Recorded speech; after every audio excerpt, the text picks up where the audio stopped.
السلام علیکم جی، آپ دیکھ رہے ہیں سٹی 11 نیوز پاکستان HD۔ جڑانوالا سے خبر شامل کرتے ہیں۔ ہمارے نمائندہ محمد جاوید اقبال کی رپورٹ کے مطابق جڑانوالا کے نواخی گاؤں چک نمبر 60 دو گروپوں کے تصادم کے نتیجے میں 7 افراد زخمی۔ ریسکیو 1122 نے بروقت موقع پر پہنچ کر طبی امداد دیتے ہوئے زخمیوں کو سول ہسپتال جڑانوالا شفٹ کر دیا۔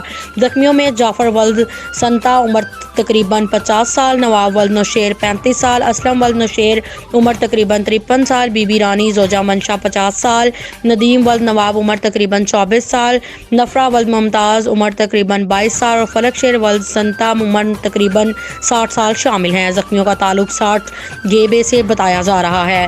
لڑائی کتے کے کاٹنے کی وجہ سے ہوئی۔ تازہ ترین اپڈیٹس کے لیے دیکھتے رہیں سٹی 11 نیوز پاکستان HD۔